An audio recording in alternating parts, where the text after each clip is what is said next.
dengan pembukaan CPNS 2023. Banyak pihak yang menilai kalau memang waktunya sangat dekat dengan pemilu. Lalu strateginya seperti apa nanti? Oke, iya. Jadi sebenarnya CPNS ini tidak ada kaitannya dengan pemilu karena memang sudah menjadi perencanaan yang panjang. Nah, ketika kami menjadi Menpan RB, kami melakukan konsolidasi perbaikan data. Karena ada anomali data yang sangat besar terkait dengan ASN kita di seluruh lini. Alhamdulillah, anomali data yang besar tadi bisa kita selesaikan sudah 98% data kita sudah terkonsolidasi dengan baik. Sehingga kita bisa membuat perencanaan dalam 5-10 tahun ke depan mana yang negatif growth, zero growth, dan mana yang masih tumbuh. Nah ini sudah kita rencanakan terkait dengan rencana rekrutmen ASN ini.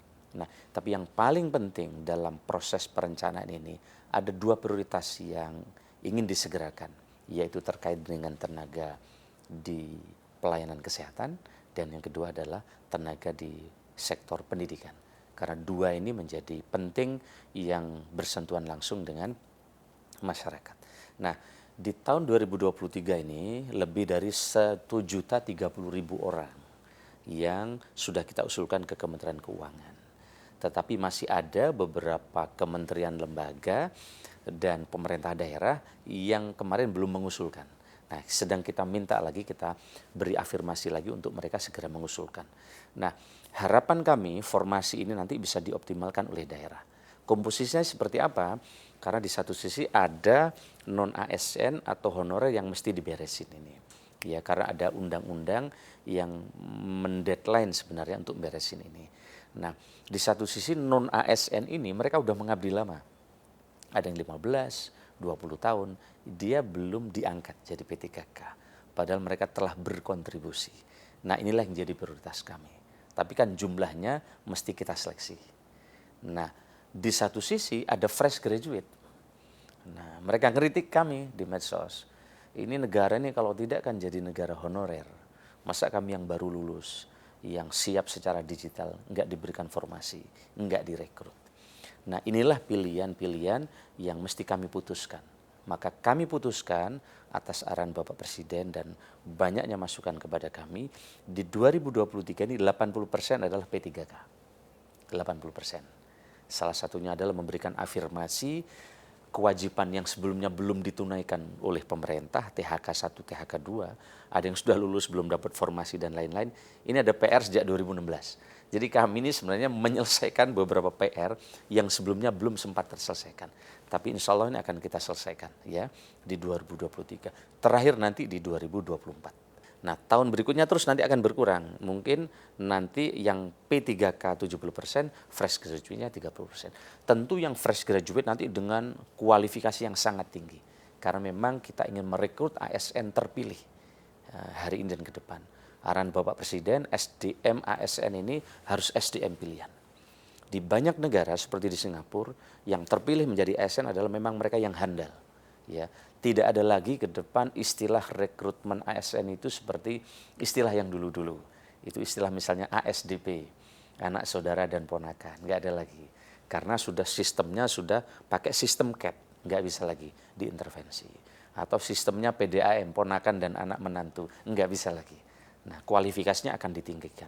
Sehingga kita akan afirmasi yang P3K, tapi yang fresh graduate memang kita perlukan. Tentu ini membutuhkan akselerasi di sektor insentif berupa TPP dan juga gaji yang cukup. Nah, salah satu prioritasnya adalah yang ASN ini, yang fresh graduate adalah talenta digital. Karena banyak daerah sekarang membutuhkan talenta digital yang baik di tenaga ASN ini. Baik, dengan kualifikasi yang ditingkatkan ini, lalu apakah ada target sebesar apa nantinya CPNS ini bisa menyerap tenaga kerja terutama fresh graduate? Iya, jadi memang paradigma kita ini selama ini agak terbalik. Jadi rekrutmen ASN ini dianggap menjadi penyelesai dari lapangan pekerjaan. Padahal mestinya kan tidak. Mestinya rekrutmen siklus negatif yang selama ini muncul mestinya kita pangkas. Apa itu siklus negatif? Rekrutmen ASN tidak profesional, maka memunculkan masalah birokrasi kita lambat. Karena birokrasi lambat, maka investasi terhambat. Kan begitu. Karena investasi terhambat, layanan tidak bagus, maka menyebabkan lapangan pekerjaan juga menjadi tertutup. Akhirnya mendesak Pemda atau daerah untuk merekrut mereka. Nah, paradigmanya harus segera rubah ke siklus positif. Rekrutmen ASN kita mesti bagus, profesional, ya. Dan ke depan kalau profesional, birokrasi kita akan hebat, investasi meningkat dan akan menciptakan banyak lapangan pekerjaan sehingga tekanan ke daerah untuk merekrut lapangan pekerjaan ini akan berkurang. Nah, inilah tarik menarik yang sekarang terjadi. Di satu sisi kita ini didorong oleh undang-undang dan dimandatkan juga arahan Bapak Presiden bagaimana birokrasi ini berkelas dunia. Nah, tarik menarik kayak tarik tambang. Di sebelah kiri ini ada zona nyaman ASN ini, padahal di sebelah kanan berubah. Nah, inilah yang sekarang tarik menarik tambang ini yang menurut kami harus didorong untuk dimenangkan ke yang kanan, yaitu birokrasi berkelas dunia. Oleh karena itu kita sedang mencari jalan terbaik, yaitu komposisi menyelesaikan non ASN dan fresh graduate yang akan kita rekrut. Baik, tadi Bapak sempat sampaikan juga terkait dengan sektor kesehatan dan juga pendidikan. Apakah ini artinya CPNS tahun ini akan fokus ke sana? Salah satunya. Karena kemarin kita misalnya siapkan formasi P3K itu 700.000. Tetapi yang mendaftar dari daerah yang memasukkan hanya 319.000. Yang lolos kurang lebih 250.000. Jadi masih banyak daerah belum memanfaatkan formasi ini. Begitu juga di sektor kesehatan. Pak Menkes sebagai instansi pembina beberapa kali menyampaikan keluhan kepada kami. Kan kami menyiapkan formasinya, teknisnya itu di instansi pembina. Kalau pendidikan di Dikbud, ya di pendidikan, kalau kesehatan di Kemenkes. Nah, Kemenkes sudah menyiapkan formasi bidan yang banyak dan tenaga kesehatan nakes. Tetapi daerah bukan ngisi formasi bidan dan nakes, tapi masukkan tenaga administrasi. Padahal yang dibutuhkan rakyat adalah pelayanan kesehatan, bukan administrasi. Inilah harapan saya ke depan teman-teman di daerah, para teman-teman kepala daerah, untuk memasukkan formasi seperti yang disiapkan oleh instansi pembina, sehingga kebutuhan rakyat tadi bisa segera teratasi. Nah, terkait dengan ini kan sebenarnya masalahnya bukan hanya soal kekurangan SDM. Teman-teman di luar Jawa, terutama di daerah NTT, Papua, Maluku, kami banyak sekali dengar bagaimana mereka kekurangan dokter, bagaimana mereka kekurangan nakes dan guru. Nah, setelah kita lihat, kami laporkan ke Bapak Presiden, problemnya ini bukan hanya kekurangan orang. Formasi penempatan orang udah kita siapin, merata ini.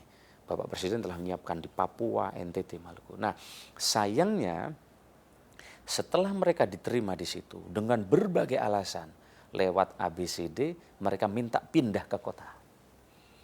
Lebih krusial lagi, mereka pada minta pindah ke Jawa. Ada dokter spesialis, ada dokter ABCD. Nah, kalau ini yang terjadi, berapapun formasi yang disiapkan di titik-titik terluar ini pasti tidak akan pernah cukup. Oleh karena itu, kita dengan BKN telah membuat ketentuan. Minimal 10 tahun mereka harus berada di situ baru bisa pindah. Tapi ini kan terus mendesak dengan atas nama A, B, C, D, orang tua, anak, sehingga menyebabkan dosen, guru ini kurang di luar. Nah, kita sedang membuat rumusan ini, terutama dengan Undang-Undang Kesehatan baru yang sangat futuristik.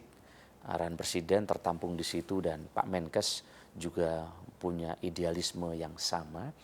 Maka sedang disiapkan misalnya dokter atau bidan atau mereka yang tugas di pulau terluar ke depan, kepangkatannya naiknya akan lebih cepat dibanding di Jawa. Nah, ini tentu akan menjadi insentif baru dan ini sedang kita tata. Dan Undang-Undang Kesehatan sudah selesai, baru saja disahkan, dan itu luar biasa ke depan akan mendorong pemerataan dokter spesialis yang ada di Indonesia, karena tidak hanya berbasis kampus lahirnya dokter spesialis, tapi juga akan berbasis rumah sakit.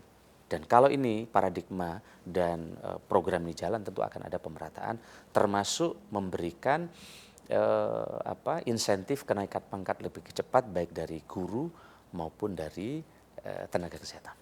Jadi ini beberapa skenario untuk mendorong pemerataan ini, Bapak Presiden menyiapkan skenario yang luar biasa, bukan hanya di PP, tetapi juga ini menjadi komitmen yang ada juga di undang-undang. Baik, Pak Suaranas, kita beralih ke hal lain yang juga menarik ini terkait dengan perpindahan ASN ke IKN. Kita menunggu katanya ASN ini akan menjadi orang-orang pertama yang akan merasakan seperti apa IKN. Iya. Iya, jadi Bapak Presiden beberapa kali memimpin rapat kabinet dan ada pembagian tugas. Ada teman-teman OIKN, teman-teman PU menyiapkan fisiknya dan terus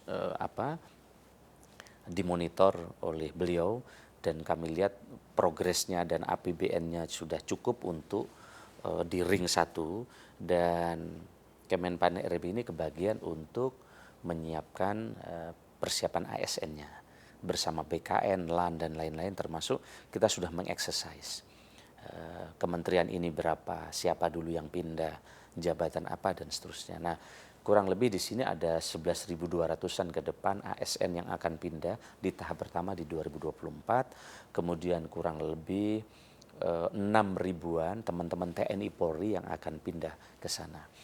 Ya, yang menarik adalah bahwa mereka nanti langsung akan mendapat semacam rumah dinas yang disiapkan oleh pemerintah di ring 1. Kita juga sedang perjuangkan adanya tunjangan kemahalan dan seterusnya untuk tinggal di sana. Dan nanti di sini akan berbasis elektronik, termasuk konsep kantornya sudah konsep digital, sehingga targetnya Bapak Presiden ini memindahkan tugas-tugas sebagian ASN ini bukan hanya soal memindahkan ibu kota, tapi ada culture baru, yaitu digital leadership, kemudian green, dan seterusnya, dan seterusnya. Baik, apakah ada risiko pelayanan masyarakat menjadi terhambat karena adanya perpindahan ini? Tidak, jadi ini sistemnya udah disiapin, akan berbagi tugasnya ya. Yang bisnis sebagian masih di Jakarta. Tugas-tugas pokok yang terkait dengan layanan-layanan kebijakan penting, misalnya Kemendagri, Kemenpan, Kemlu, dan seterusnya itu nanti akan menjadi prioritas pindah ke sana. Dengan digital ini tidak akan ada hambatan, justru akan ada percepatan. Karena sistemnya telah disiapkan bersama sejak hari ini. Baik, terkait dengan golongannya sendiri, apakah sudah diputuskan golongan mana yang mungkin akan lebih dulu untuk pindah? Ya, jadi memang ada klasifikasi. Ada di kementerian itu ada yang eselon 1-nya bisa 3, bisa 2, bisa 4, sesuai dengan kepentingan. Begitu juga di bawahnya dan seterusnya. Jadi kita sudah exercise dengan detail jabatannya, klasifikasinya apa yang akan pindah ke IKN. Baik, bagaimana dengan fasilitas Pak, seperti rumah sakit dan juga sekolah, apakah juga sudah akan disiapkan? Iya, jadi di rapat kabinet telah disampaikan Bapak Presiden di sana bukan hanya menyiapkan kantor. Bapak Presiden memberi arahan akan ada rumah sakit berkelas internasional di sana. Bukan hanya rumah sakit, tapi fasilitas sekolah bagi anak-anak sejak TK dan perguruan tinggi yang berkualitas nasional dan internasional. Bahkan sedang disiapkan kalau perlu insentif perpajakan, Gubernur DKI juga menyiapkan untuk percepatan perpindahan ini. Sehingga dengan demikian mestinya tidak ada kekhawatiran karena konsepnya yang dipikirkan sudah komprehensif. Termasuk jogging track yang menarik, tempat-tempat di sekitar perkantoran yang indah, dan menurut saya nilai plusnya adalah oksigen yang cukup. Nah, memang di satu sisi sebagian orang takut dengan kesunyian. Tetapi justru banyak orang sekarang memburu ingin bekerja di seluruh dunia karena ingin mendapatkan ketenangan dan kesunyian tapi tetap produktif. Contoh misalnya ketika menjelang IMF World Bank waktu yang lalu dan kemarin ketika G20, kami waktu itu dengan Pak Luhut ketemu dengan talenta-talenta hebat dari seluruh negara, ternyata dikerjanya dari Canggu. Berbulan-bulan di tempat itu. Kenapa? Mereka senang bekerja, mendapatkan kesunyian, oksigen yang cukup, tapi dengan tempat yang indah. Kami juga menemukan kami sempat bertemu juga dengan orang desainer di Inggris, tapi bekerjanya justru dari Ubud, dari rumah di bawah pohon. Nah, ini sebenarnya tren-tren dunia yang baru ini bahwa hiruk pikuk itu kadang justru dihindari. Nah, ini kan perdebatannya kan kira-kira di situ. Oh, di sana sepi, di Jakarta ramai. Ya, kita lihat nanti, tetapi kami optimis akan segera ramai karena akan ada layanan dan fasilitas yang terintegrasi yang disiapkan oleh pemerintah. Baik, apakah sudah ditentukan bulan apa untuk awal kepindahan ASN ini? Ini targetnya kan upacara Agustus 2024 ini insya Allah sudah ada di IKN.